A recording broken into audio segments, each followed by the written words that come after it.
அந்த மீனை பிரார்த்தித்ததால் அனைவரும் பாதுகாப்பாக இருப்பீர்கள் என்றது வானத்திலிருந்து வந்த அசிரீரி ஒளி. சத்தியவிரதனும் மற்றவர்களும் அவளுடன் படகுக்காக காத்திருந்தனர். படகு உருவு தெரிந்தது. காத்திருந்த அவர்களில் அருகில் படகு வந்ததும் கடுமையான அலைகளுக்கிடையில் அனைத்து வகையான விதைகள், மூலிகைகள் முதலியவற்றுடன் அவர்கள் படகில் ஏறிக்கொண்டனர். கடல் தொடர்ந்து கொந்தளித்துக் கொண்டிருந்தது. ரிஷிகள் மச்ச அவதாரத்திடம் தங்களை காக்கும்படி வேண்டினர். கடவுள் அவர்களை காப்பாற்ற வந்தார். இப்போது அந்த மீன் மனித கண்களின் எல்லையை மீறி பெரிதாகி இருந்தது. படகை நெருங்கி வந்தது. மச்ச அவதார கடவுள் அவரிடம் வாசுகி பாம்பையே பிரத்யேக கயிறாக கொண்டு தன்னுடன் அந்த படகை கட்டும்படி வழி காட்டியது. பிரம்மதேவனின் இரவு முடிவு வரை இந்த படகில் பாதுகாப்பாக இருக்கலாம் என்றது மச்சவதாரம்.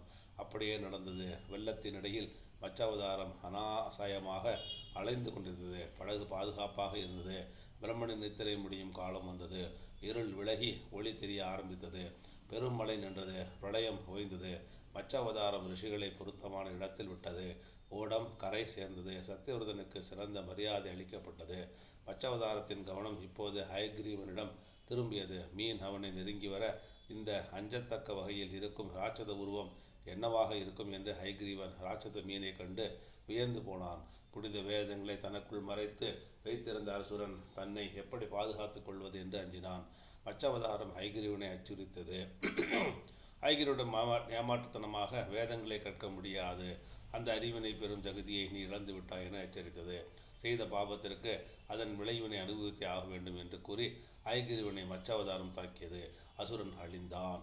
மீனாக இருக்கும் விஷ்ணுவை பிரம்மனும் தேவர்களும் போற்றி வணங்கினர். வேதங்கள் அதன் பாதுகாவலான பிரம்மரிடம் திருப்பி கொடுக்கப்பட்டன. அனைத்து ரிஷிகளும் மச்ச புராணத்தின் மகிமையை அறிந்து கொண்டு வேத ஞானத்தின் பலன்களை பெற்றனர். கூர்ம அவதாரம். துர்வாச முனிவரின் சாபத்தால் சொர்க்கத்தின் அதிபதியான இந்திரனும் தேவர்களும் தங்களுடைய சக்தியை இழந்தனர். எதிரிகளான அசுரர்களை எதிர்க்க இயலாதபடிக்கு செயலிழந்தனர். கடவுள் விஷ்ணு ஆமையாக கூர்ம அவதாரம் எடுத்து அவர்களுக்கு உதவி செய்து வந்தார்.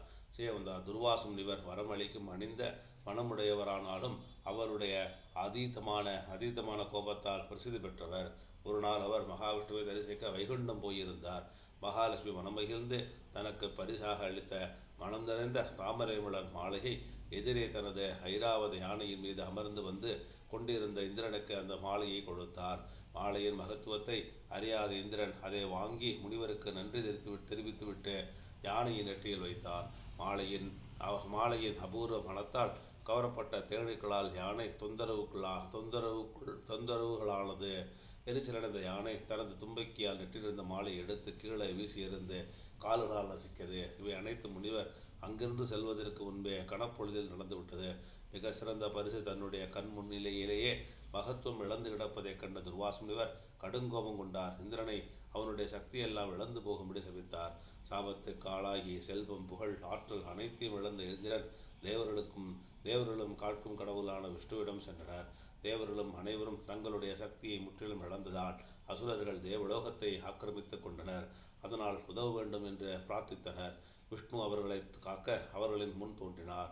அவரின் தரிசனமே அவர்களுக்கு தப்பித்து விடுவோம் என்னும் மகிழ்ச்சியை அளித்தது. தங்களை காக்க வேண்டும் என்று அவர்களின் வேண்டுகோளுக்கு இணங்கிய விஷ்ணு அவர்களை காக்க எப்போதும் அழியாமல் அவர்கள் நிலை பெற்றிருக்க தேவாமிர்தம் ஒன்றாலேயே உதவ முடியும் என்று கூறினார். அந்த தேவாமிர்தம் பாற்கடலை கடைந்தால் மட்டுமே கிடைக்கும். அதை பெறுவது எளிதான விஷயம் என்று. பாற்கடலை கடைய மிகுந்த சக்தி தேவை. அதற்கு அசுரர்களின் உதவியும் தேவை என்று ஒரு உபாயம் கூறினார். தேவலோகத்தை இப்போது தங்கள் வசமாக்கி கொண்ட அசுரர்களின் உதவியை எவ்விதம் பெறுவது என்று அவர்கள் மலைத்தனர். அப்படியே அவர்கள் அதற்கு ஒத்துக்கொண்டாலும் அமிர்தத்தை எப்படி தேவர்களுக்கு கொடுப்பார்கள் என்ற பயத்தில் திகைத்து போயிருந்தனர். அவர்களின் அச்சத்தை புரிந்து கொண்டு அசுரர்களின் துணையின்றி இந்த காரியம் நடக்காது என்பதால் அவர்களை சம்மதிக்க மட்டும் வைக்கச் செய்தால் அமிர்தம் விஷயத்தை தான் பார்த்து கொள்வதாக விஷ்ணு கூறினார். பார்க்கடலை கடைய மந்தார மலையை மத்தாக வைத்துக் கொள்ள வேண்டும் என்றும் வாசுகி பாம்பை கயிறாக பயன்படுத்திக் கொள்ள வேண்டும் என்றும் கூறினார். இந்திரனும் தேவர்களும் இவை அனைத்தையும் அசுரரிடம் எடுத்துக் கூறினார்கள். முதலில் இதை தேவர்கள் ஏதும் தந்திரம் செய்கிறார்களோ என்ற சந்தேகத்துடன் எச்சரிக்கை உணர்வுடனும் இருந்தனர். இந்திரன் பலவாறாக பாற்கடல் கடைவதால் அதிலிருந்து கிடைக்கும் எண்ணற்ற சிறந்த பொருள்களின் மேன்மையும் தேவாமிர்தத்தின் நன்மையையும் எடுத்து கூறியவன் அசுரர்களும் அமிர்தத்தை உண்டு நிலையான தன்மையை பெறும் நோக்கில் ஒத்துக்கொண்டனர். தாங்கள் அனைவரும் உடனிருந்த உதவுவதாக உறுதியும் அளித்தனர். கிடைப்பதில் பங்கினை சரியாக பெற வேண்டும் என்று